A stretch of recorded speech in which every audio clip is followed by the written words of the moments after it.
Dizem que meu povo é alegre e pacífico.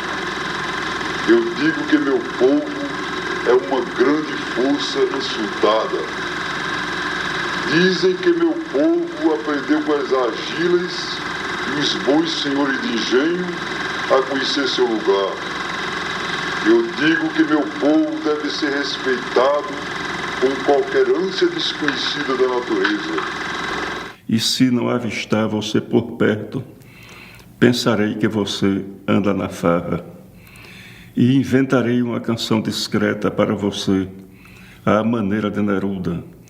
E a canção falará, embora muda, pois sei que existe um céu para os poetas. Fomos feitos para além da vida, pequena, e porque pequena, anunciada. Fomos feitos para o clamor do que não sabemos, para ouvir o som das flores, graças às abelhas, no murmúrio e no anúncio do seu mel. Porque estou trancado aqui, eu não sei. Não tenho nada a dizer e, assim sendo, concluo, respeitosamente seu, João Cler. Escrevo sobre o que dói em mim e me perturba o sono. Esses cachorros soltos pelos sertões da alma, revolvendo monturos e fitando na lua seu olhar luminoso. Tudo que retive dos que me guardaram foram minhas vinhas, meus amores raros. Minha noite insone, minha noite imune, minha face exangue, que a meu Deus me une. Recife, cidade pantera, fera de lata e latão, gume de foice, severa esfera de ferro, ferrão. Recife, cidade minério, rios, vento, luz e chão, poço escavado no aéreo areal da imaginação. Ó íntima das águas, que teus rios levem findas madrugadas e meus restos de enfado e desesperanças para o mar, para o alto mar. O resto, saber é fácil. Sem precisar eu dizer, o homem comprou a roça que eu não queria vender, e como havia comprado quase de graça, contudo, o meu trabalho perdido, jogou-se dono de tudo. Existe uma parte de mim onde ninguém chegou ainda. E o desespero sempre faz que a gente precise acreditar em tudo. Estou ficando cada vez mais com medo desse sentimento súbito. Apanho um cano de ferro e carrego na mão direita, só para ela pensar que atendi o seu pensamento de usar a mão direita. Na verdade, não estou aceitando coisa alguma, é só fingimento. Assim, fingindo, assoviando, ó.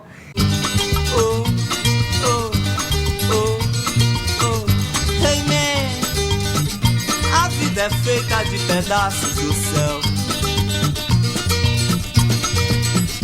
Hey man, pobre de quem não teve o seu.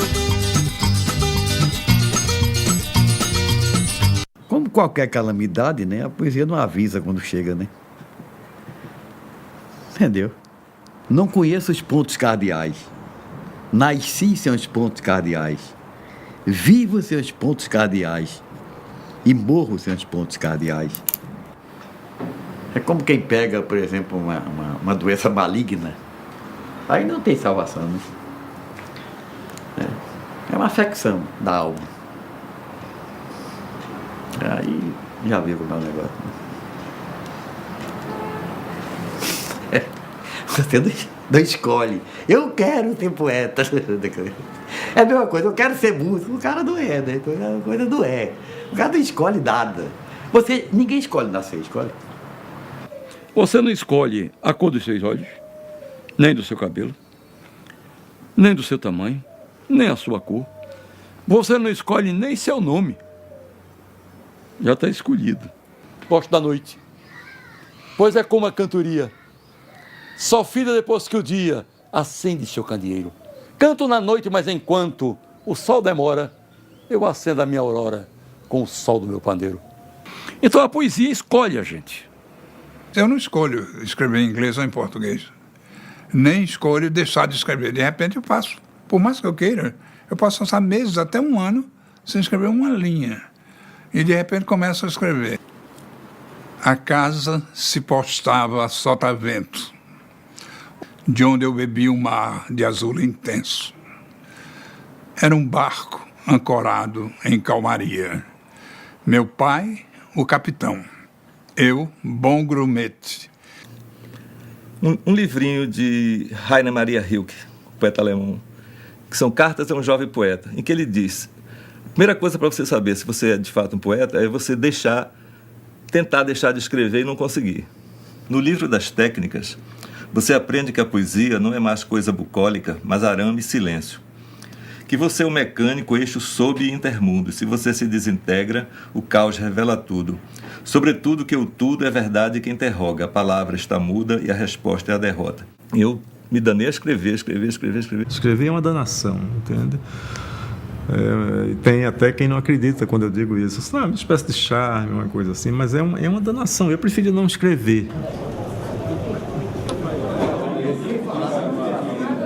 Toda lembrança que me procura corta caminho através da chuva. Se escreve porque se lê. Basicamente, talvez seja isso, entende? Você lê e aquilo como que contamina. Quando eu escrevo um poema que eu vejo que ele está bem realizado, é como se eu tivesse tomado uma droga, né? Eu fico assim, em estado de alfa, né?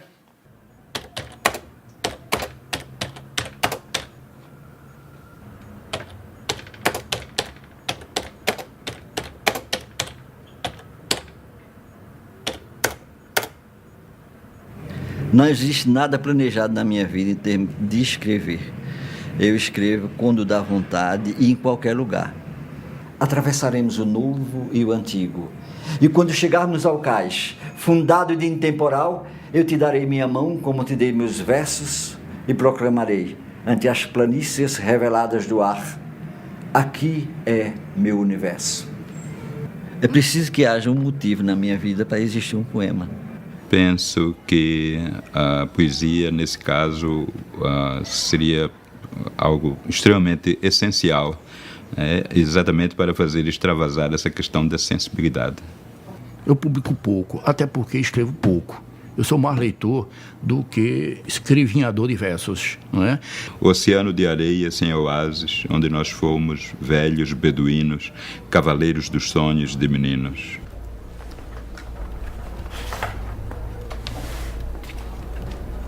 Mas qual o caminho que conduz à verdade? Aquele mesmo que conduz entre camélias ao regato.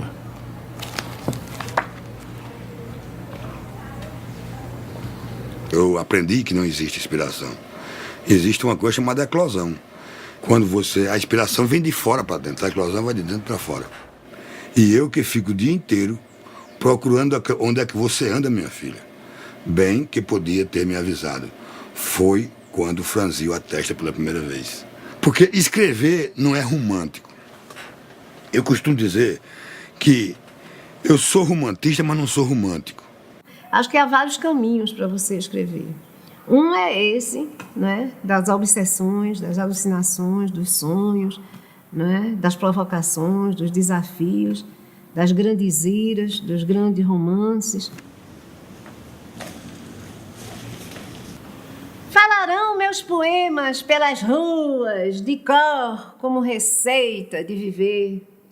Dirão que fui um mar misterioso, onde quem navegou nunca esqueceu.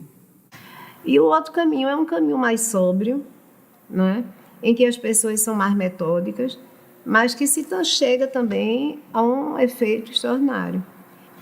Eu sempre escrevi muito assim, de vez. Aí depois eu trabalho meio. A impressão que eu tenho é que se eu não correr, Está entendendo? Eu não retomo.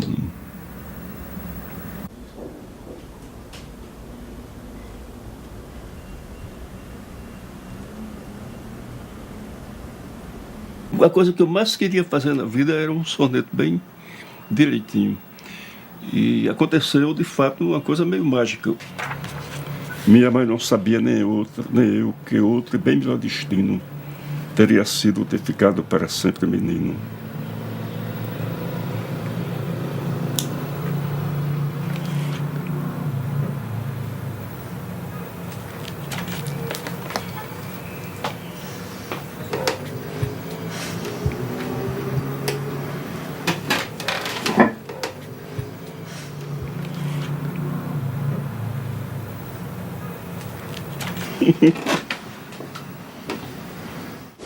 Neste estado, em relação à grande arte, o pintor não largou a figura, o músico não largou a melodia e o poeta não largou o verso. Para as vanguardas que trocaram a estrutura métrica pela geométrica, eu que pratico o verso, sou um ultrapassado poeta discursivo.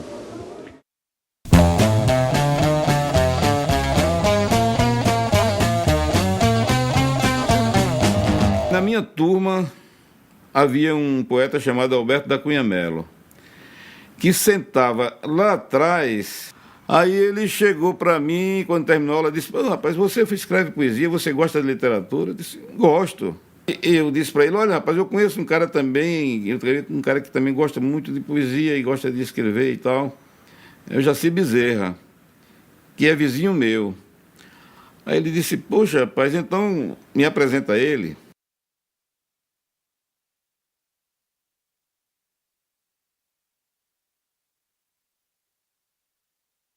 O Alberto Cunha Melo e o Domingos Alexandre e o José Luiz de Almeida Melo, todos eles já dominavam muito essa coisa da métrica, do soneto, aquele negócio todo. E eu apanhava muito.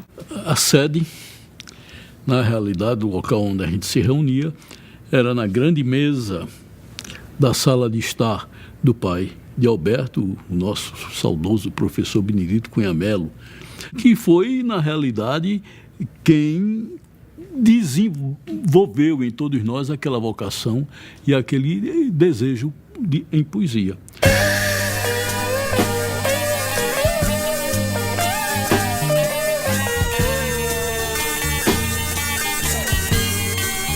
O Alberto era um pouco mais avançado, né, que ele sempre foi mais pesquisador do que a gente. Eu mesmo considero o Alberto que era o nosso mestre, né? O Jaci me levou para conhecer o Alberto e nós então combinamos que nos encontraríamos, eu, o Jaci, o Domingos Alexandre e José Luiz de Almeida Melo, na Biblioteca Pública de Afogados. Nós passamos anos se encontrando ali, todo sábado, invariavelmente estávamos lá, conversando, tirando livros emprestados, conversando sobre literatura, essa coisa toda. Essa união da gente ficou muito forte, muito sólida. Discutíamos literatura ardorosamente, escrevemos os primeiros versos, os primeiros poemas, as primeiras crônicas. Houve então a necessidade de um jornal, Dia Virá. A voz livre do estudante de Jaboatão, despertando a justiça. Esse era o slogan do jornal.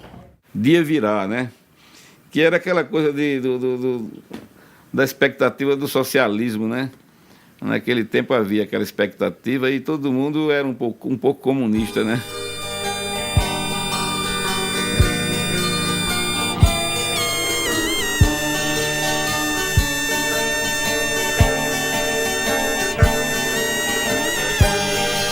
Acho que aprendi bastante com essa gente, inclusive a lidar com alguns valores formais que eu, por exemplo, rima e métrica, que eu não conhecia bem, eu escrevi em verso livre. Uma das coisas que a gente defendia na época era o anonimato, para se ter liberdade. Porque se divulgado o nome, essa já trazia um comprometimento que se perdia a liberdade ao escrever, né? E aí a gente resolveu que iríamos fazer uma carta, não é? E assinar todo mundo, o Zé Luiz, eu, o Alexandre, o Alberto, naturalmente, para mandar para o César.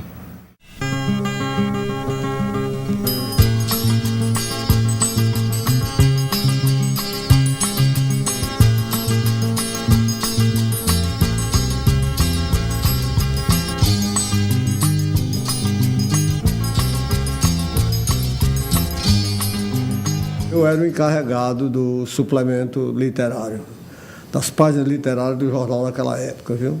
Fui para um bar que tinha na esquina do diário. Aí eu digo, eu vou entregar isso mesmo. Aí fui lá e levei para o assessorista do diário. Eu cheguei assim, disse, rapaz, você conhece o César Leal? Aí ele disse, conheço. Você pode me entregar esse envelope? Era um envelope grande, né? Porque era a coroa de soneto dobrada ali.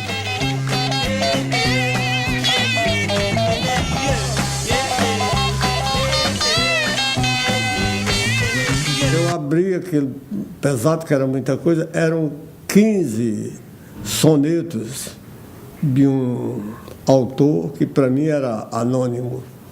Anônimo porque o nome era Jaci Bezerra, eu não sabia se era homem ou mulher, viu?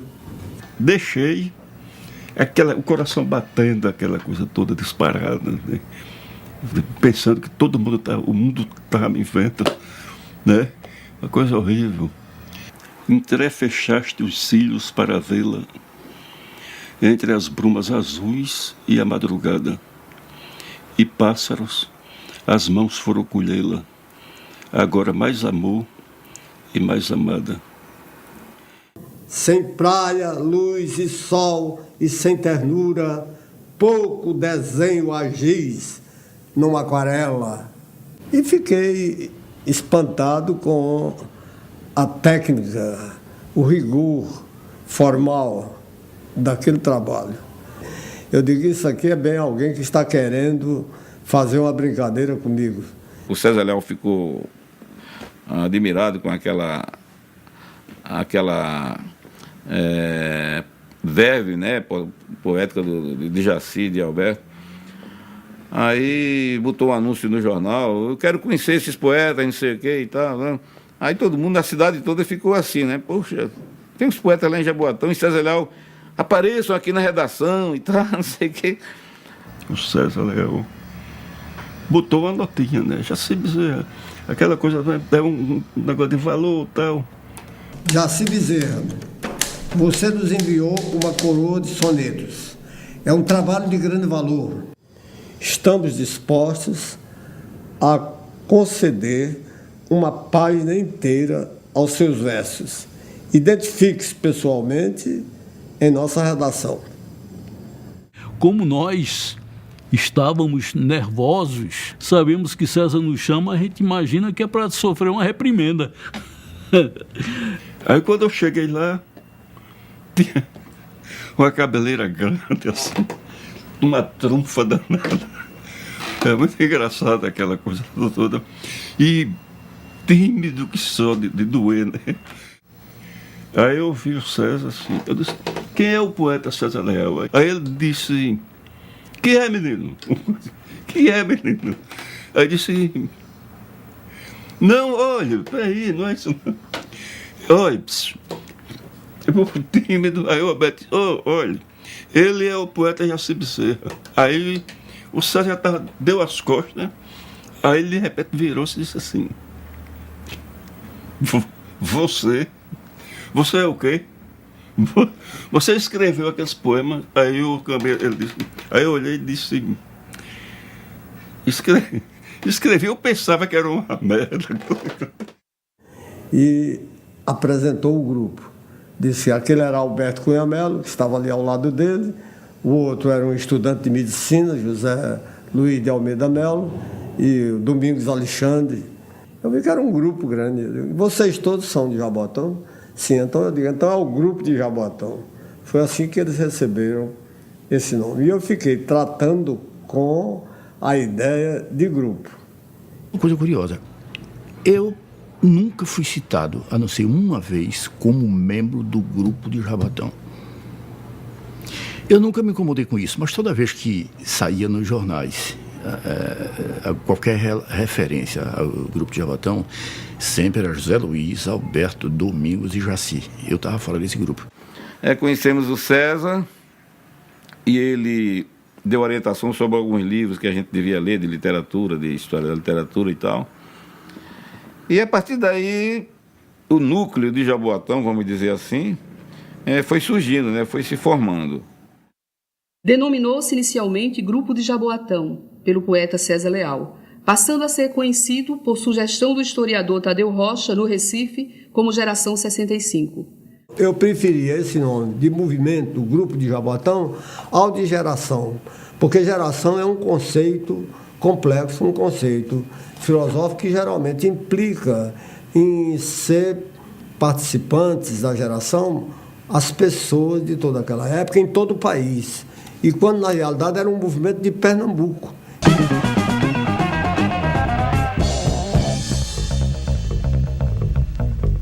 O Esma Dias soube da nossa existência através do jornal lá em Olinda, onde ele morava, e que também já escrevia poesia. E chamou José Cláudio e mais um amigo dele, e foram para Jaboatão conhecer a gente, né? Certos de que, ao chegarmos na cidade, todos saberiam nos indicar onde achar Jaci Bezerra. Então perguntamos, passando meia hora indagando, e ninguém sabia quem era Jaci Bezerra, ninguém tinha o menor interesse por poesia. O que é que esse cara vem fazer aqui, meu Deus?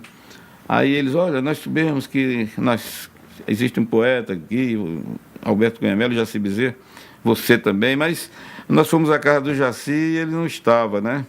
E disse, olha, Jaci foi para a cidade, ou seja, foi para o Recife. Mas ele não é o único poeta daqui. Então eu vou levar à casa de Alberto da Cunha Melo, cuja poesia vocês precisam conhecer. Aí eu digo até que foram os 3 reis magos, né? Que foram conhecer os cristos que tinham nascido lá. Alberto era de todo inédito naquele momento. Chegamos à casa de Alberto e ele traz um monte de poemas manuscritos, né?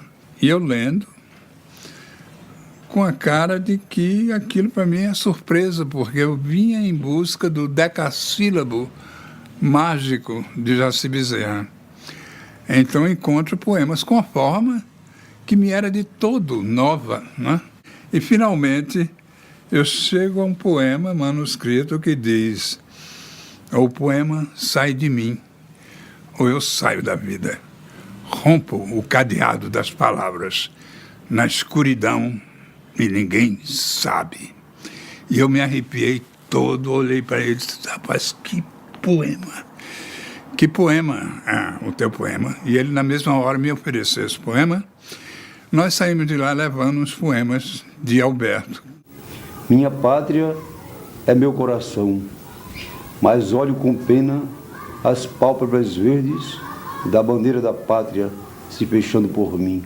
E apareceu lá o Alberto Cunha Melo um dia com uma quantidade enorme de poemas, bem uma centena de poemas, todos feitos em octossílabos, ou seja, em versos de 8 sílabas. E um deles tinha um título, Círculo Cósmico. E escolhi o poema, inclusive papel e tudo, e preparei a edição, e saiu o primeiro livro de Alberto Cunha Melo. E a poesia de Alberto é pura imagem, pura figura, né? Puro som, né? Imagem e música. Alberto é o mestre dos octossílabos. Para esse público dos ermos, composto apenas de nós mesmos, um João Batista a pregar, para as dobras de suas túnicas, seu deserto particular, os cães latindo noite e dia dentro de uma casa vazia. O grande trabalho é do amor, sem bronzes, sem assinaturas, no ar do espaço, na hora do tempo, pólen de Deus nas criaturas. Não me cabe planificar as novas cidades, por certo, cabe-me apenas contemplar e já é um grande trabalho. Principalmente para mim, que para isso fui apontado lá do alto da infância, uma flauta como testamento. César viu isso. Ele tem vários discípulos de uma fórmula chamada retranca, que é uma espécie de estrofação do poema que ele criou como soneto. Bato na máquina emperrada, com rasura, o óbito da tarde. A minha obrigação na terra é só ler e olhar a cidade. E há talvez a vontade enorme em tudo de perder seu peso, ter a leveza de quem dorme, ser a lembrança no abandono, ou luz de estrelas se apagando. Poema nenhum nunca mais será um acontecimento. Escrevemos cada vez mais para um mundo cada vez menos. Sou pouco para tantos pedidos de socorro e pouco, muito pouco para ser socorrido. Sou pouco para amar os que têm merecido meu pouco amor. Se alguma súbita alegria retardar o nosso regresso, o inesperado companheiro marcará o nosso cartão. Tudo que levamos a sério torna-se amargo. Tão tarde que todas as moças livres já estão no mar. Tão tarde que a segunda-feira amarga já é pressentida.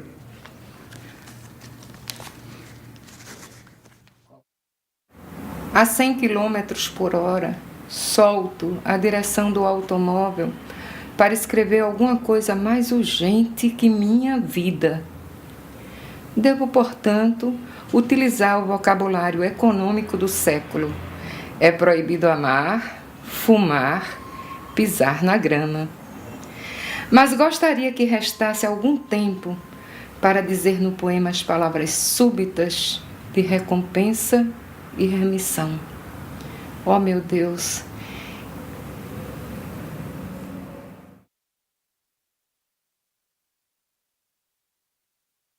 Ele tem uma obsessão pelo ritmo na poesia. A poesia dele é altamente imagética, né? Ele tem, assim, versos com esse: moro tão longe que as serpentes morrem no meio do caminho. Moro tão longe que as serpentes morrem no meio do caminho. Moro bem longe.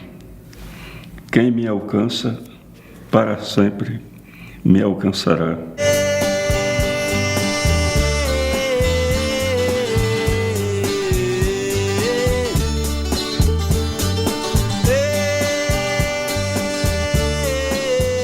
Eu levei isso para César Léo. Então eu me lembro, sentado na mesa assim, ele começou a ler os poemas. De repente ele voltou para mim: você está escrevendo uma poesia de primeira água. O Marcos Accioli é um poeta, de certo modo, pode ser um poeta clássico, porque ele cultivou algo relacionado mais ao mito na epopeia. Um grilo imita o mar com a sua voz. Ou o mar é um grilo verde que só canta. E rói o tempo com seu canto, dói o som da água dentro da garganta. O Marcos Accioli é uma máquina extraordinária na produção de poesia. É um poeta com uma força de produção enorme.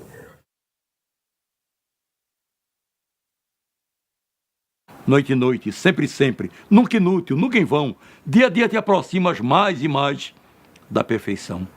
Não te falte uma esperança, nem te falte uma razão que, tecida por ti mesmo, faz nascer esta canção.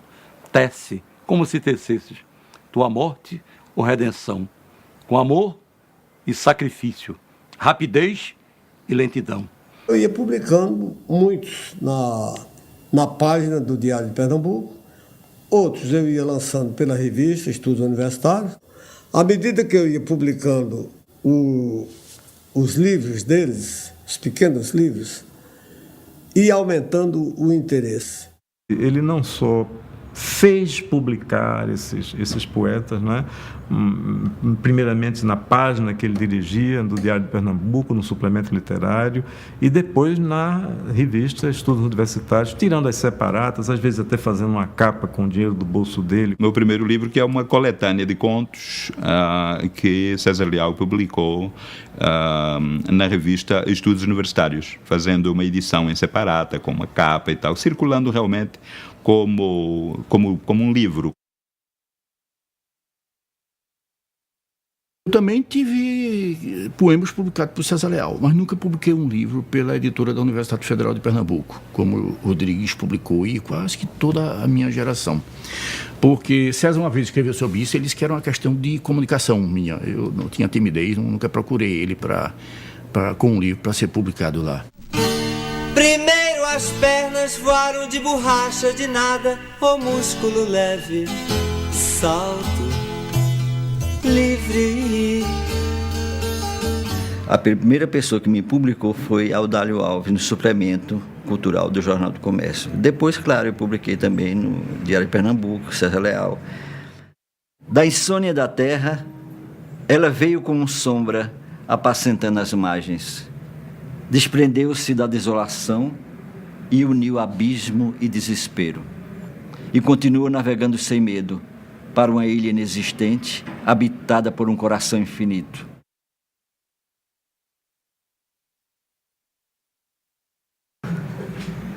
A poesia existe por si mesma. Uma vez publicado, ela anda sozinha. Se for um bom poema, ela vai iluminar. Se não, ela vai desaparecer.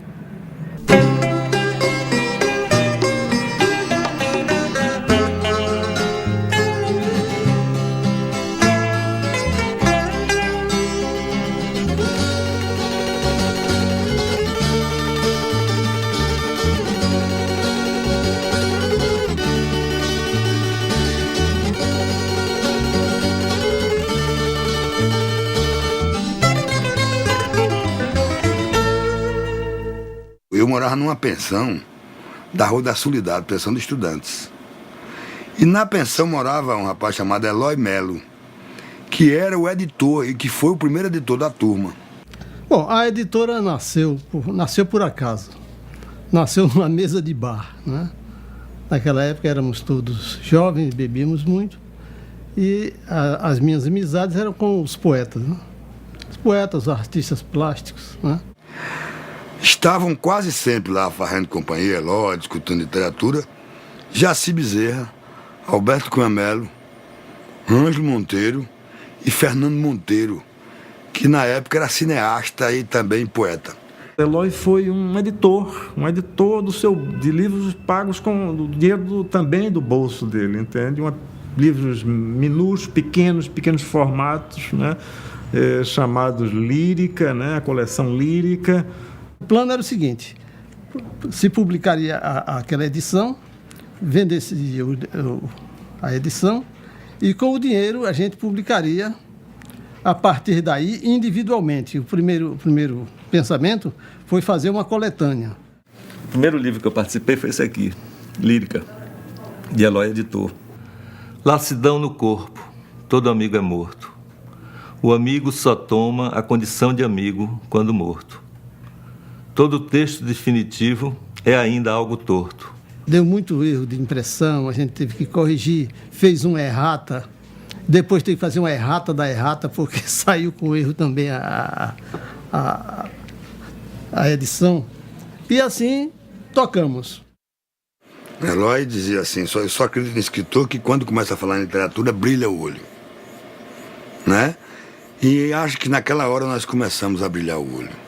Quando o olho começou a brilhar, eu comecei a sentir que estava no caminho certo. Eu publiquei meu primeiro livrinho de poemas, que foi o Eloy Melo que publicou, o Lírica, né? O Eloy é um personagem importante no nosso meio. Agora começam a fazer justiça a Eloy, né? Aí eles acharam que deviam me homenagear botando o nome de Eloy Editor. E eu fiquei realmente orgulhoso, fiquei realmente...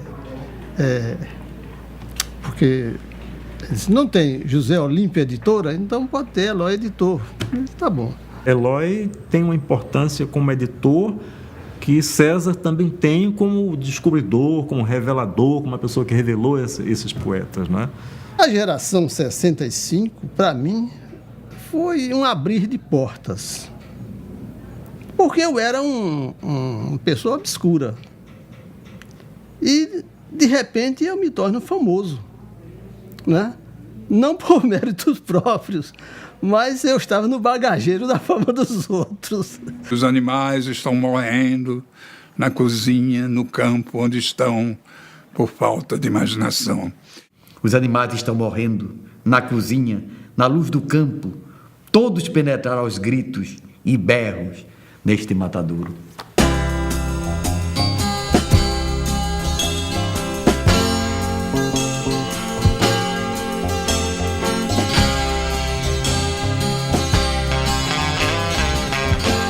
E se fez o lançamento num teatro que foi fundado por um teatrólogo pernambucano chamado Hermílio Borba Filho.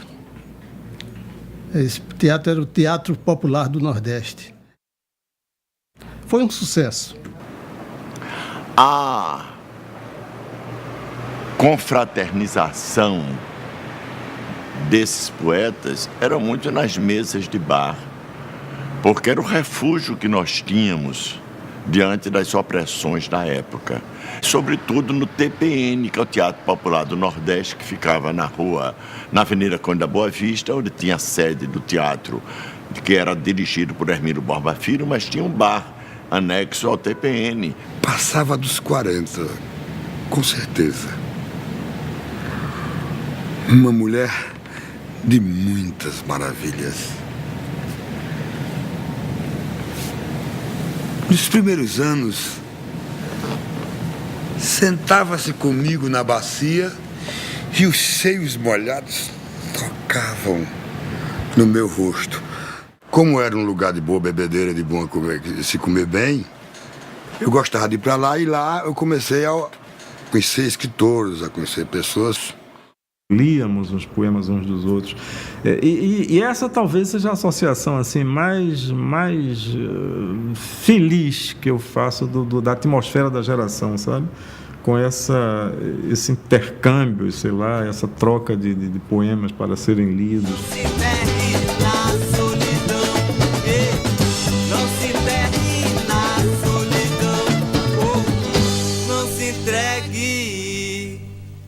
Todo mundo ia ao Pátio São Pedro, e tinha um casarão lá, um pouco desabitado. Eu disse, a gente podia fazer um recital aqui nesse casarão. Toda solidão é pesada e fria, e fica leve e se consome, e deixa cicatriz quando quer posse, e beija um corpo, sem saber seu nome. Nós fazíamos grandes recitais de poesia.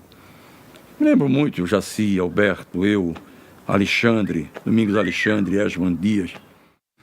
Havia namorada, era Maria, que por amor lhe dava displicente à noite em chama o corpo adolescente. O amor curou-me de outros males. O amor fez-me tão louco como louco. O amor fez-me tão cômico. Porque o amor foi muito e eu fui tão pouco. Antes que os faróis de algum carro noturno iluminem as ruas, preciso rever o meu dia e chorar outra vez tantas cartas rasgadas. E por isso ele foi um homem assim, calado e só, talvez misterioso, mesmo ao bordar histórias para mim. Dele herdei o silêncio em que me movo e os meus pastos de antúrio e de capim. Era um tempo de grande atividade intelectual, que se discutia o tempo todo cultura e literatura, né? O papo era esse, a conversa era essa. Era arte, cultura, literatura. Em Farrapos, a cidade nem mais é só uma caricatura anônima grafada a carvão no muro de um terreno baldio, onde ratazanas escondem restos de sombras manchadas de giz.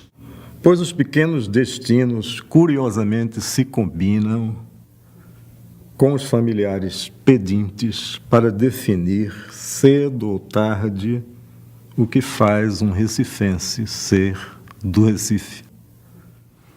Se te dói na carne o brilho de minhas pedras de sonho, se te dói sob os ouvidos o sol dos clarins revoando, mais sofre meus estandartes, sem culpa te incomodando. A melhor forma de conhecer nessa época é conhecer-se através dos outros, né? É uma forma de se conhecer, né? Então a gente mostrava, trocava experiências, né?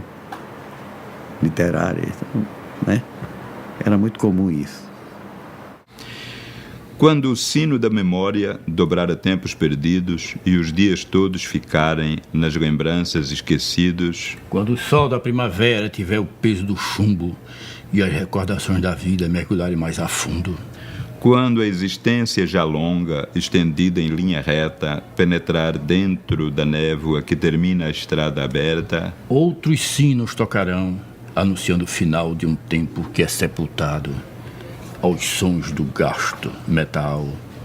E outro tempo sem idade, sem passado e sem futuro, terá seu nome gravado na pedra cinza de um muro.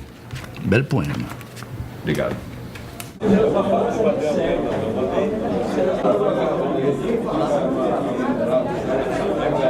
Ô, Ângelo, tem um poema seu que eu acho intrigante, que fala em jogar uma mala no mar.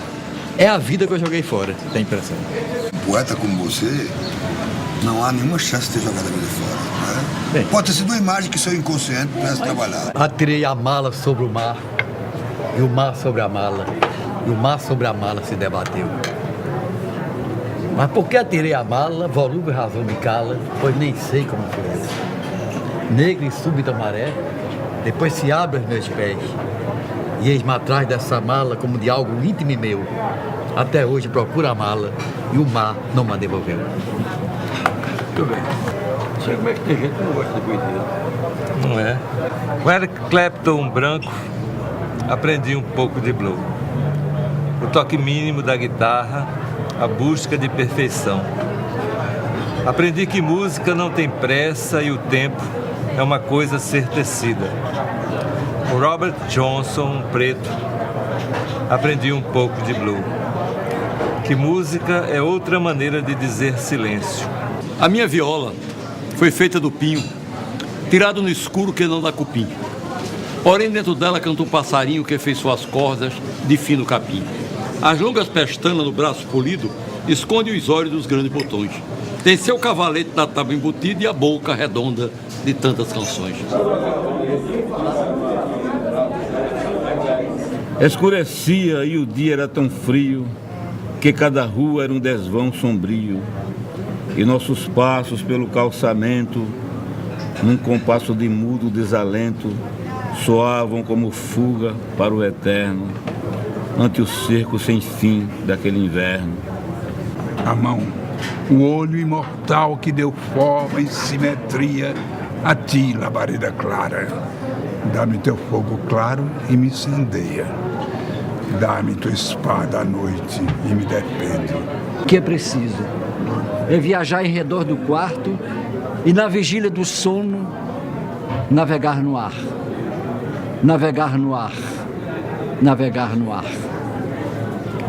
A vida não há. Deitou no horizonte a cor madura da sombra que buscou o tempo antigo. As paisagens do mar, a lenda impura, cada vez mais achado e mais perdido. Sempre eu notei uma diferença entre você e Alberto Cunha Mello. É que você é o poeta possesso, enquanto Alberto Cunha Mello é o poeta artífice. O poeta possesso é aquele poeta vidente, no seu caso, né? Na verdade, a única coisa que eu sempre quis ser na vida foi poeta, né? E para isso eu venho fazendo tudo até o dia de hoje, né? Lendo, escrevendo. Você utiliza uma técnica extraordinária. Você usou sempre o soneto petrarquiano. Isto é, o soneto com 2 quartetos, os 2 quartetos, em que o primeiro verso pode rimar com o quarto e o segundo com o terceiro, ou pode rimar intercalado. Chegou largando as mãos na longa estrada, e abrasado de amor ficou na rua, buscando em vão a luz da madrugada. Depois você usa os tercetos, que no terceto você pode utilizar várias formas de colocação do verso. Por exemplo, o primeiro terceto, o verso do primeiro terceto, vai ter uma rima com o verso do último terceto, sexto lá embaixo, rimando os dois em dístico, os dois de cada terceto, quer dizer, um primeiro, um verso, depois 2 emparelhados, depois novamente aquele verso. Só então foi ternura e foi abraço. A paisagem deixou vazia e nua. Para que tantas cores neste espaço? Eu lhe chamei de poeta possesso, né, da classificação. Enquanto Alberto Cunha Mello era o poeta artífice, aquele que trabalha no poema com rigor, procurando as palavras. E que silêncio será esse que cai assim antes de mim? Fauna marinha, gestos lentos de anjos calados golpeando, um polvo em fúria que me espera sob os sonhos. Há quanto tempo? Repita sempre que puder, sem nenhuma pose, que os donos devem aumentar esta sala ou então juntar todas as mesas. Antes de tudo, deverá manter a naturalidade do estômago e só aceitar a flor multívoca do couve. Voltaste como um grande amigo e por trás de mim colocaste as tuas mãos sobre os meus olhos, mas não foste reconhecido. Pouco depois, quando as palavras fluíram fáceis, novamente eu compreendi que estavas perto e meu poema foi crescendo. Algum amigo, talvez o único, aconselhará o combate. Mude de amigo, se não pode mais, nunca mais, mudar de vida. Da amada nem se fala, tudo que ela deseja para si. Mude de amada se não pode mais, nunca mais mudar de vida. A poesia não é mais feita de água de colina indulgente. Mude de verso se não pode mais, nunca mais mudar de vida. Eis o que é jovem a cada lembrança, porque não tem data e série para envelhecer. O que hoje recebes não pode ser devolvido. Belíssimo poema do meu amigo Alberto, um dos mais bonitos.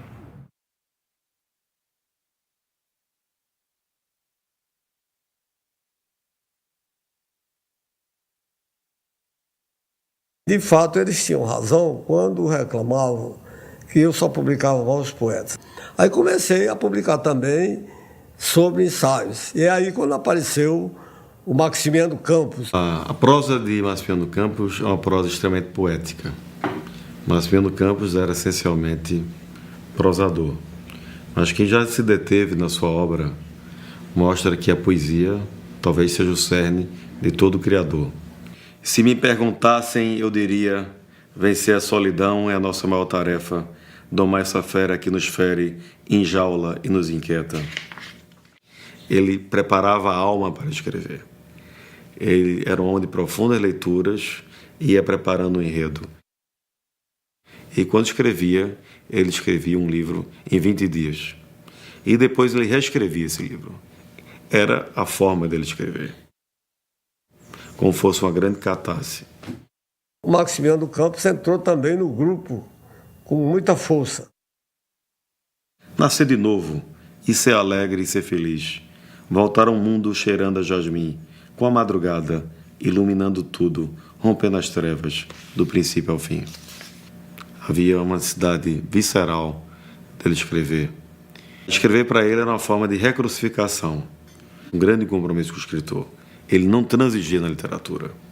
Se nós olharmos as pessoas que pertencem à geração de 65, verificamos que todos eles construíram, de certo modo, uma obra. obras que são definitivas dentro da história da literatura brasileira. Sobe-se por escadas esquecidas do mundo, suspensas como jardins, velhas como o dilúvio e altas quais suas águas. Mas serão, de fato, escadas. Vai-se por um buraco cheio de um vazio que cresce para cima, em negra luz de oca altitude conhecida por raros intrusos. Mas não será esse o útero de tudo? Não sair do campo poético. Só viria a sair para a prosa, de volta ao campo ficcional, em 95, quando eu comecei a escrever um romance chamado Aspades, ETs, etc. Nunca cairá o véu rendilhado, tecido fácil da nossa dúvida solícita, sempre próxima para nos puxar pelo ombro, desde que há solidão. Não há solução, senão a de sermos fraudulentos fervorosamente. Todos os meus sentimentos pararam na infância. Desde o momento em que subi ao casarão para proteger a mãe que matou o pai. Aquela não é uma forma de proteção? Que seja. Tudo bem. Tanto faz. Devo dizer logo em minha defesa: a mentira é uma das melhores qualidades do meu caráter. A literatura moderna já não é mais só contar uma história. É montar uma história como o cineasta faz. Os cortes de cena, o corte de diálogo, sai um diálogo para entrar um cenário. E aí tudo isso a literatura de cinema me deu. Quer dizer, eu não conheço cinema, eu conheço a literatura e a literatura romance. Sempre que eu começo um romance, eu tenho a sensação de que não vou terminar. Não vou ter forças. Não é que eu vá morrer, não é que eu vou me acabar. Não é que eu não vou ter forças. É que eu não sei mais. Como é que eu faço isso? E assim, todo dia escrevo um pouco, né? Se eu estiver escrevendo, eu não tenho tempo de arrumar nada. Meu livro, isso aqui é meu mundo, isso aqui é meu universo. Isso aqui é a minha maravilha. Eu gosto tanto disso aqui que é como namorar. Tem dia que eu me sento aqui só para namorar, olhar para livro. Fazíamos um exercício de perambulação, um exercício nômade, não só pelo Recife Antigo, pelo Parque de São Pedro, pela Guararapes, que era ali onde pulsava o coração do Recife, o centro.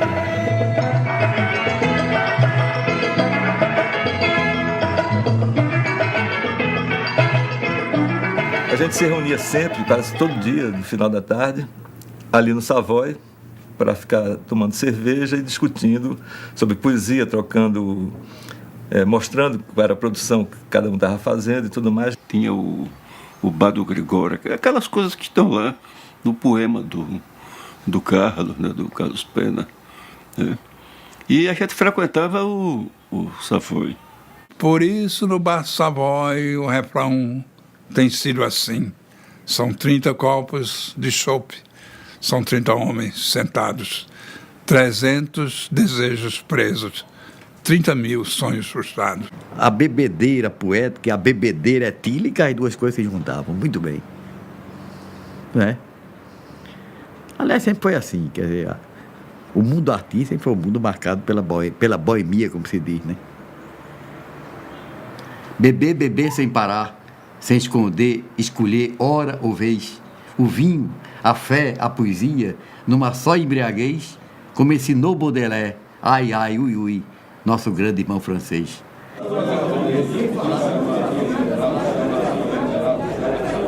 Os poetas invadiram não só os bares, mas as ruas, avenidas e até mesmo os becos sem saída, com essa preocupação de uma certa ou incerta com uma participação diante das perplexidades de um clima de ditadura, de censura. A gente nasceu para viver em liberdade. Aí, de repente, você vive num clima de relativa liberdade, os poetas declamando, namorando, paquerando, fazendo poesia, e de repente vem uma repressão pesada. Quanta coisa foi, precisa aprender.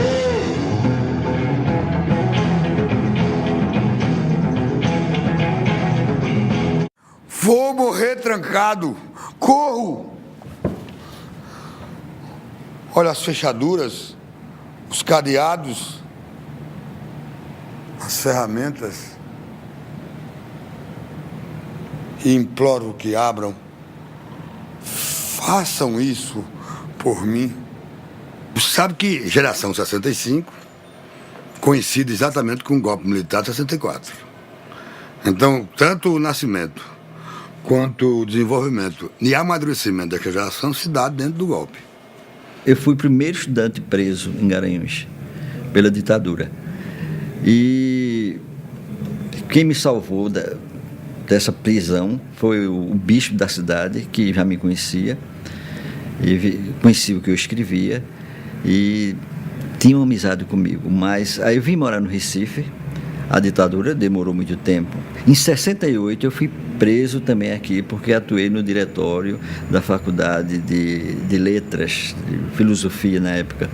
Quando eu fui preso, em 1971, nos 8 anos, 43 dias e 19 horas que eu passei, eu acompanhava pela imprensa e recebi livros. Eu recebi um livro de presente de Ângelo Monteiro. O livro conseguiu entrar e eu arranquei a dedicatória, a página da dedicatória, e guardei camuflada para não incriminá-lo, que havia batidas e podia incriminá-lo, né? Esse é um dos episódios mais inquietantes e mais dolorosos que a geração teve que enfrentar. Como teve que enfrentar muitas das situações em reuniões, né, que foram acabadas pela polícia. Então a esperança era maior do que a realidade, né? Então o choque de realidade foi muito grande, né? Pobreza de liderança, pobreza de projetos, isso em todos os níveis, né? Ângelo chegou a ser preso, né?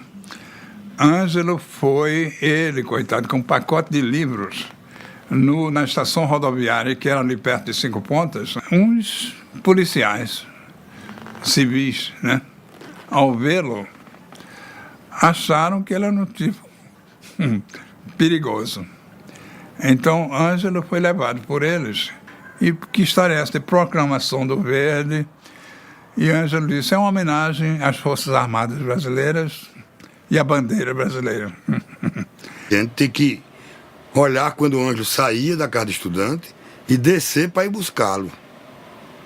Porque se o rapaz encontrasse ele, dava voz de prisão e fazia qualquer tipo de maldade. Quer dizer, os milicos parece que não gostavam de poesia. Ângelo Monteiro, para que tempo escreves? E sob as armadilhas dessa luz vulnerada não se vê mais regresso. E as imagens das telas empolgadas do dia, a que público morto fala hoje a poesia? Pronto. Eu acho que é uma pergunta que a gente devia fazer sempre, né? Para que público morto fala hoje a poesia? Isso, você acreditar que pode mudar, que pode fazer, que pode desfazer. Essa é a maior fase da vida da gente, é essa fase. Eu acho que todo mundo vive isso. Quando a gente pensa que pode fazer alguma coisa, pode mudar, não é? Fantástico.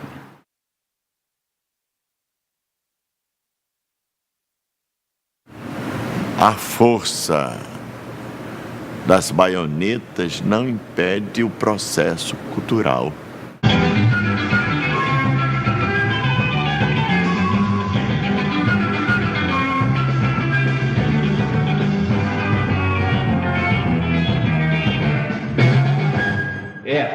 As noites de sábado dos poetas alimentam a resistência dos patriotas. Então, todo o esforço de fazer com que a literatura sobreviva, mesmo que não seja com temáticas claramente políticas, isso é um esforço de resistência cultural saudável. Entendeu? Os poetas insistindo em fazer sua poesia. Alguns quarteirões andarei ainda para chegar ao parque, onde pássaros mudos se curvam, indiferentes à agitação das acácias. Essas coisas da infância para sempre perdidas na convulsão do tempo, esses restos de esperança que teimam em resistir, contaminando os sonhos e a vertigem para o nada. Os que pertenciam à esquerda festiva eram criticados, mas era a esquerda mais gostosa. Eu nunca tive vocação para ir para dentro do mato, pegar arma e sair matando gente ou levando tiro, né? Então era uma beleza ficar fazendo a revolução no bar, né? A gente assassinava presidente, a gente assassinava ministro, tomando porres homéricos, depois ia todo mundo para casa feliz. Porque a nossa loucura e a nossa imaginação, ela é muito mais ampla. Mas não é justo dizer que a geração 65 não tinha uma ideologia política. Tinha sim, agora os tempos eram muito difíceis. Apesar de estarmos falando de anos da ditadura militar, eu tenho uma recordação de noites mais livres, sabe? De dias e noites mais livres, paradoxalmente, por paradoxal que isso pareça, entende? Apesar de tudo, havia uma resistência, um movimento de resistência cultural. Não somente os poetas poetavam, mas os músicos faziam shows de bossa nova participante, de canções de protesto. Minha forma de protesto foi deixar o cabelo crescer, usar roupa espalhafatosa, deixar de trabalhar dos trabalhos convencionais, entendeu? Ter um comportamento assim mais ligado a um comportamento que não era o padrão da época, não era coisa considerada de família, né? Seu Valdir, o senhor magoou meu coração, fazer isso comigo, seu Valdir. Isso não se faz, não. Eu trago dentro do peito um coração apaixonado batendo pelo senhor. O senhor tem que dar um jeito, senão eu vou cometer um suicídio nos dentes de uma filha e vou morrer. Seu Valdir, meu amor. Seu Valdir, o senhor magoou meu coração. Fazer isso comigo, seu Valdir, isso não se faz, não. Eu trago dentro do peito um coração apaixonado batendo pelo senhor. O senhor tem que dar um jeito, senão eu vou cometer um suicídio nos dentes de uma filha e vou morrer. Seu Valdir, meu amor. Eu tenho um amigo que diz que é a única música que fala em ofídio, né? A única música brasileira que usa a palavra ofídio. Esta cidade que se alarga em leque azul de seda e laca, em girassóis de ouro e brasa, em ventanias desatadas, esta cidade que se alarga em mangue cinza e praia acesa, em manga aberta sobre a mesa, em moça aberta sobre a cama, esta cidade que se expande em praça, várzea e avenida. E são coisas muito absorventes, né? Tanto a literatura quanto a música são universos riquíssimos.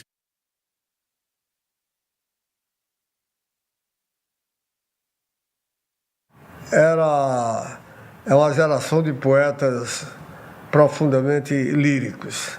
E a poesia lírica é a voz da subjetividade.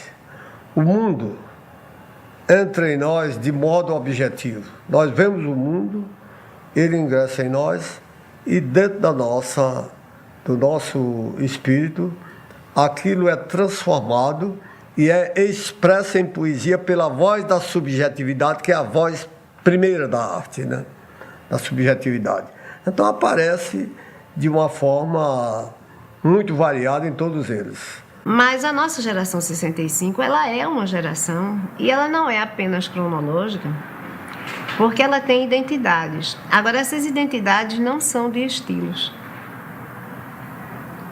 São respostas pessoais e particulares a uma realidade e um mundo em que todos convivíamos. Estou magoado com o mundo.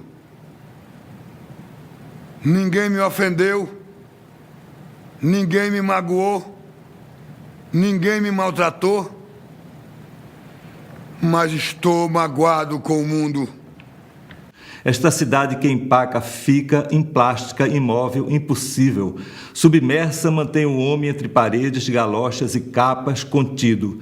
Se cessa, se serra, se cerca, se caça, se embaça, numa dura serração líquida que a liquida. O sol do Recife, de arame e silêncio, eis se imobiliza no seu claro ciclo.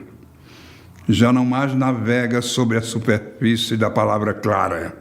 Um recifense, a primeira coisa que faz é se adaptar ao mais previsível, pequeno destino possível, assim como quem sabe que vai avistar os mesmos mendigos, nas mesmas esquinas. Se você pega Jaci Bezerra e Marcos Acioli, você vai observar a extrema fidelidade ao domínio da estrutura clássica.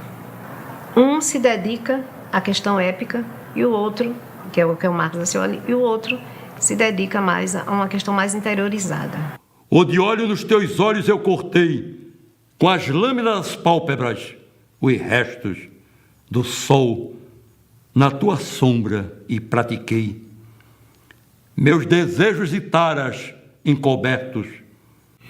Aprendi com o mar a ser constante e a aceitar sem pudor as coisas frágeis, a fazer da inconstância dos instantes lembranças o mais possível perduráveis. Se você já vem pegar Ângelo e Alberto, então você já vai ver também elementos em comum. Aí alguém poderia dizer, mas como? Ângelo tem uma poesia mística, Alberto tem uma poesia social. Tem elementos em comum, porque o misticismo nunca excluiu o social, não é? E eles têm o domínio também do verso livre. De um tempo em que os meninos não procuram outros nomes além dos nomes seus, e nas conversas cheias de futuro, nenhum fim vislumbravam no adeus. Alberto, de fato, por uma denúncia social. Com seus pássaros, ou a lembrança de seus pássaros, com seus filhos, ou a lembrança de seus filhos, com seu povo, ou a lembrança de seu povo, todos emigram. Domingos Alexandre, que também vem do grupo de Jaboatão, uma pessoa de cultura clássica, publica pouco, mas também voltado para essa questão do domínio, né, clássico e mais interiorizado. As pessoas envoltas em seus mantos passavam numa profusão de espantos, perdendo-se de vez por trás dos muros, em busca de lugares mais seguros. E o céu baixava com indiferença a nublada carranca, a noite imensa. Zé Mário Rodrigues sempre foi um grande poeta do verso livre, do chamado livre, entre aspas, né? Que às vezes dá mais trabalho do que o de forma fixa a alguns poetas. Então ele tem uma fluidez e sempre teve muito impacto a poesia dele e sempre participou de recitais. Amiga, sinto cansaço de me dispor à morte. O cansaço de estar aqui e de poder sair daqui levando o cansaço no bolso, na gola da camisa, na sombra que oculta o abismo entre meus pés e minha cabeça. Zé Carlos Targino, que é uma das pessoas mais recolhidas, tímidas, né, que nós temos na geração, e autor de uma poesia que fica ombro a ombro com grandes poetas. O paraíso do discípulo, como camélias em movimento, não admite nenhuma doutrina, embora tenha raramente visível uma luz ao longo dos mundos que agonizam. José Rodrigues de Paiva, fala-se pouco no nosso querido português, que fica numa situação difícil. Como é que você se insere, assim, como um estrangeiro, dentro dessa geração tão brasileiríssima e pernambucaníssima como é a geração 65? Nunca colocaram diante de mim o fato de eu ser português e estar querendo me inserir numa geração de autores pernambucanos. Eu sou tão pernambucano, tão brasileiro quanto qualquer outro integrante da geração de 1965.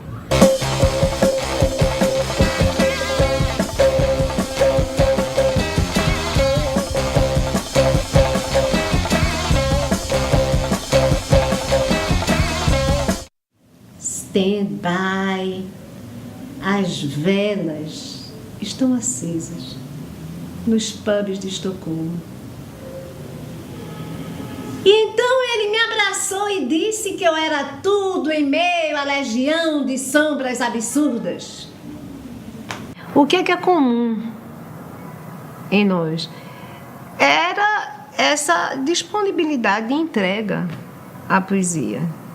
É o ato de estar fazendo, né? Uns estão publicando mais, outros estão publicando menos, mas não importa.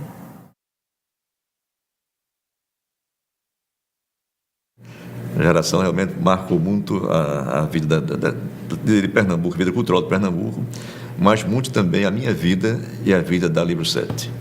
Era muito forte o movimento em torno da Livro 7, a livraria de Tarcísio Pereira, né? Era outro ponto de encontro muito grande. Então se criou ali a Academia da Calçada. E chegavam aqueles novos poetas querendo se encaixar naquele grupo, né? Ô, Tarcísio, que hora eu encontro Jaci Bezerra por aqui? O dia se abre como um livro novo. E nele, muito mais do que uma imagem, dorme o seu corpo, onde o verão faz pouso e o tempo conta notícias de viagens. Eu costumava frequentar lá, Livro 7, às tardes, né? Era a gente encontrar com todo mundo, né? O pessoal da geração já era uma obrigação lançar ali, né? Então, o maior lançamento que nós fizemos, Marcos Acioli e Raimundo Carreira. Juntei esses dois monstros sagrados aí e botei no dia só, né? Eu lancei o meu primeiro livro na Livro 7, no mesmo ano em que me casei, em 79.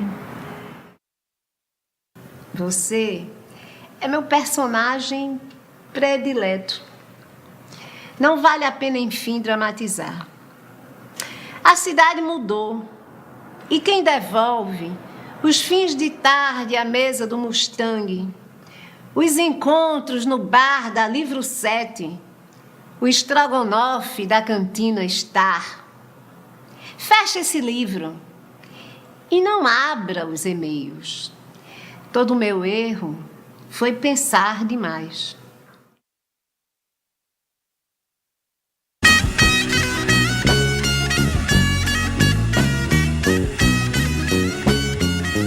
Desde que me formei, trabalhava na Fundação Joaquim Nabuco. E lá tinha várias pessoas que eram da geração. Tinha Jaci, Alberto, Vila Nova, Carreiro trabalhou um tempo lá. Eu conheci Alberto da Cunha Melo e Jaci Bezerra, no então Instituto Joaquim Nabuco de Pesquisas Sociais. Aí eu fiquei absolutamente apaixonada pelo poema político, forte, contundente do Alberto Cunha Melo e pela lírica de Jaci Bezerra.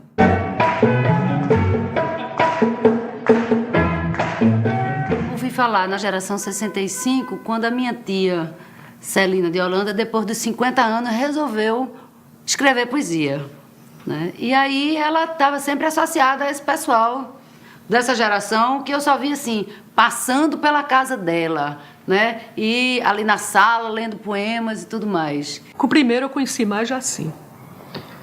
E aí ele me deu o livro. Jaci tinha essa história de dar livro às pessoas e tal. E coordenador do curso de pesquisa. E aí tinha a Lavra da Vida. Eu aí musiquei a Lavra da Vida. O lavrador aprende com a pedra de mó, acesa, inchada, fende, defende o canto só.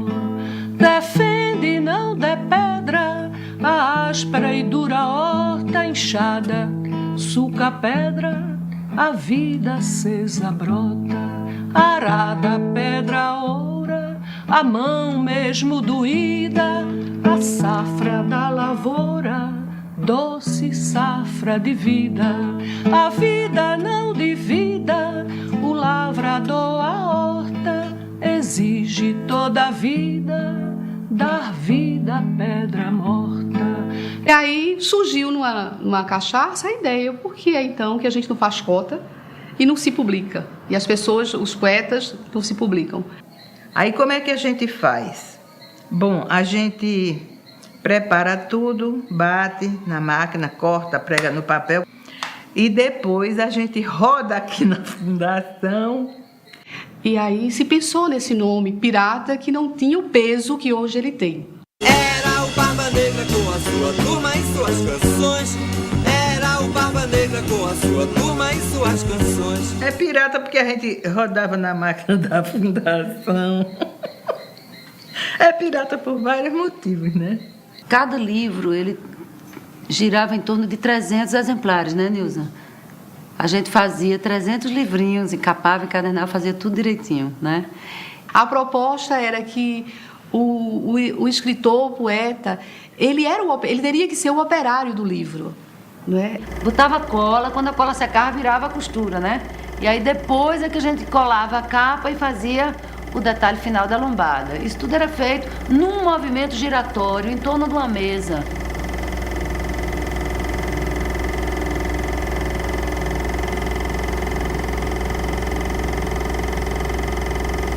E aí depois, tome livro. Como a gente não tinha dinheiro para costurar os livros, a gente serrava as lombadas com serrote, tá? E Alberto era muito desajeitado, né?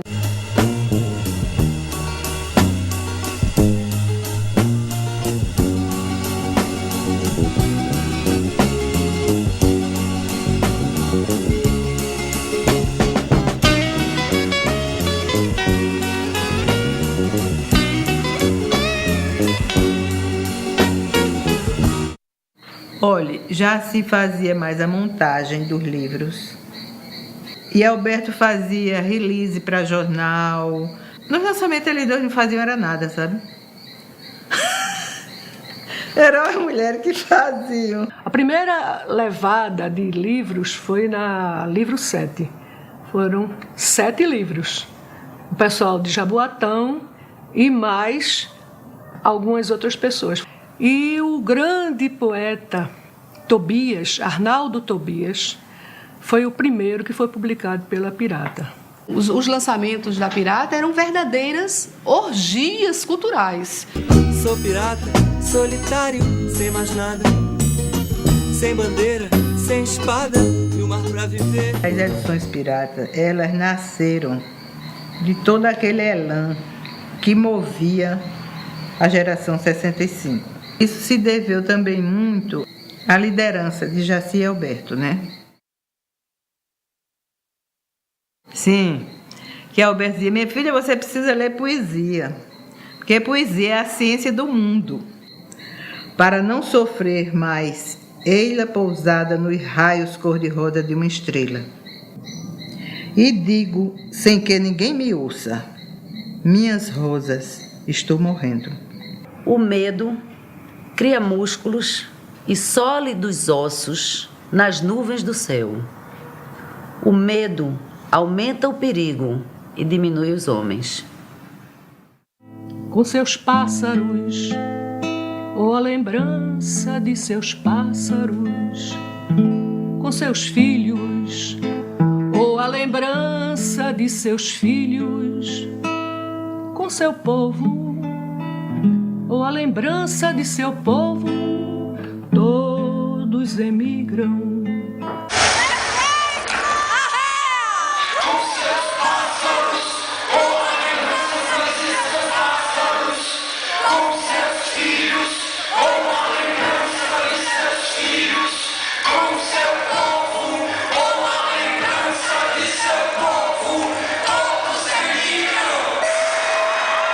A minha geração tem com Alberto da Cunha Melo uma relação de muito, muito amor, de muita fraternidade. Dizem que meu povo é alegre e pacífico. Eu digo que meu povo é uma grande força insultada. O primeiro canal de apoio que nós tivemos, o canal que nós fizemos foi de Alberto da Cunha Melo. O meu primeiro livro, junto com Eduardo Martins, foi apresentado à imprensa com um bilhete dele. Uma das épocas mais interessantes do ponto de vista da efervescência de cultura nesta cidade foi a década de 80, porque aí estava a Pirata, os Independentes, a 65. Morre o poeta, morre a alegria, morre tudo que flui, morre a poesia, morre o poeta e morre o mundo inteiro. Precisamos ouvir-te de perto como antigamente, voltar a cruzar o vinho magro de nossos copos, antes que se apaguem as últimas lâmpadas do cais e o Recife comece a crescer outra vez sobre o arco mais curvo de nossos ombros. O mais terrível de nossa geração é termos chegado à conclusão de que Amor, não vale tocar para as serpentes deste vale, soprando aos lábios tubo tão pequeno. Por isso eu tenho em carne viva a língua, que em vez de flauta eu toco a minha víbora e bebo, mas destilo o seu veneno.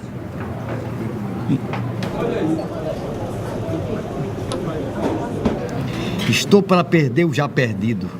Estou para encontrar o fogo que não arde. Não me perco de ti, postiça tarde. Tarde perdida em si, sem ânsia de morrer, nem de viver na lua que surgir. Tarde de um tempo inteiramente cego, tarde que eu nego. Eu acredito que às vezes o poeta, quando escreve um poema, muitas vezes ele não tem nem consciência daquilo que ele está dizendo no poema. Exatamente. Vou defender a minha parte no infinito. Eu quero ter o grão do eterno que me cabe. Não direi uma só palavra, não cantarei versos. Não é necessário dizer nada. O segredo do infinito é o silêncio, o absoluto silêncio.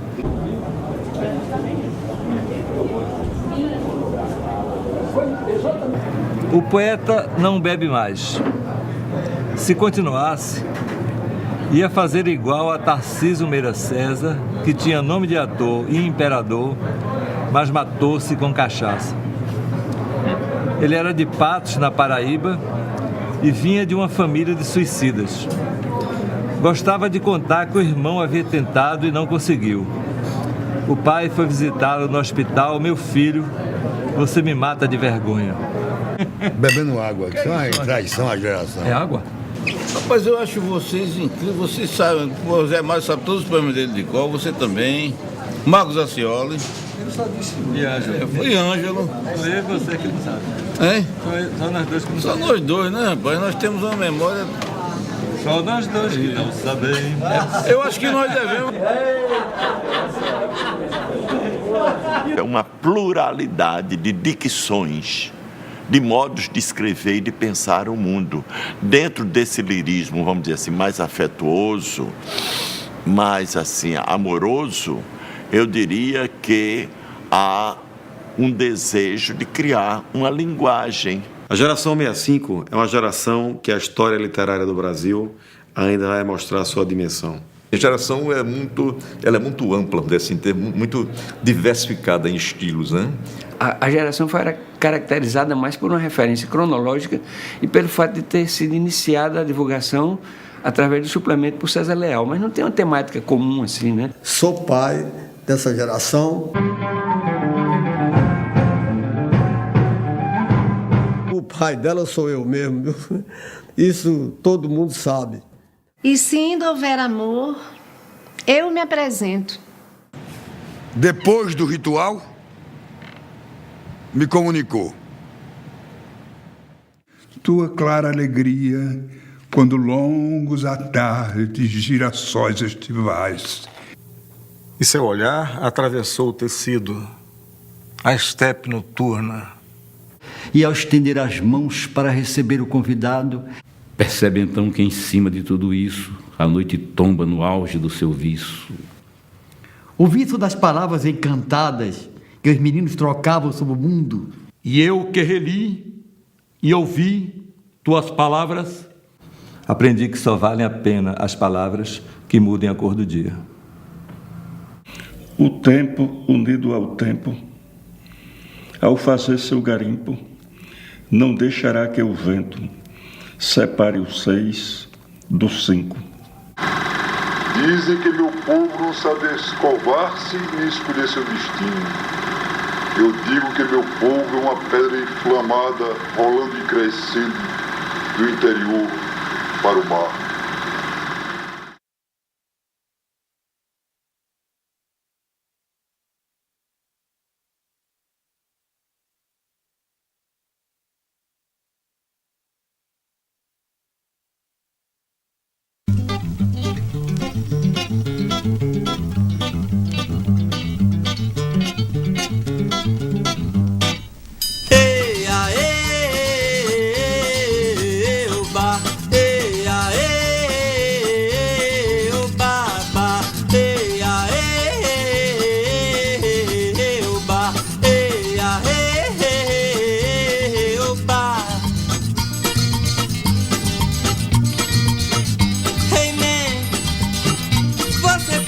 correr mais riscos do que eu.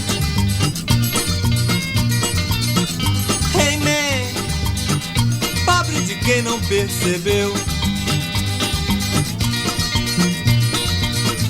Hey man, você precisa correr tanto risco quanto eu. Hey man, pobre de quem não se perdeu. Ela subiu pela colina correndo vestida de amarelo. Corpo suado e maneiro, ela me viu e não se escondeu. Uma sensação me deu, não quero nem saber. Rolei com ela pelo chão.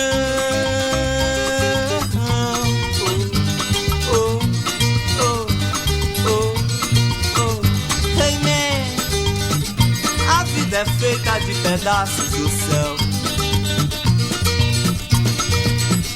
Hey man, pobre de quem não teve o seu. Hey man, a vida é feita de pedaços do céu. Hey man, pobre de quem não teve o seu. Ela subiu pela colina correndo vestida de amarelo. Corpo suado e maneiro, ela me viu e não se escondeu. Uma sensação me deu, não quero nem saber. Rolei com ela pelo chão, não quero nem saber. Rolei com ela pelo chão, não quero nem saber. Rolei com ela pelo chão.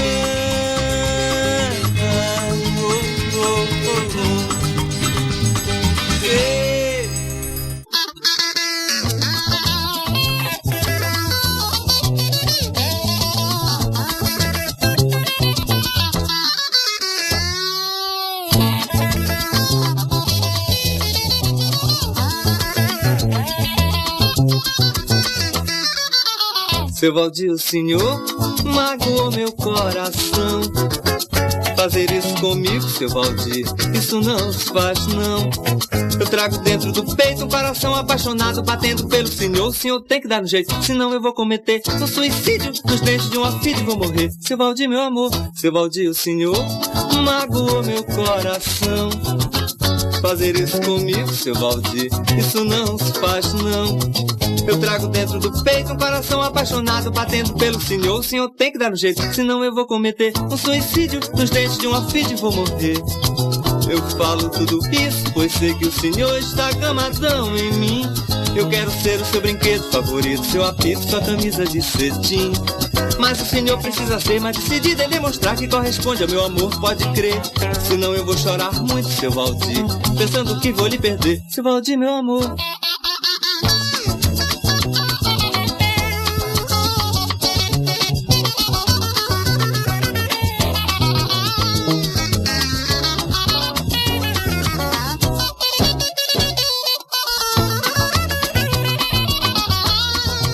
Eu falo tudo isso, pois sei que o senhor está gamadão em mim. Eu quero ser o seu brinquedo favorito, seu apito, sua camisa de cetim. Mas o senhor precisa ser mais decidido em demonstrar que corresponde ao meu amor, pode crer. Senão eu vou chorar muito, seu Valdir, pensando que vou lhe perder. Seu Valdir, meu amor.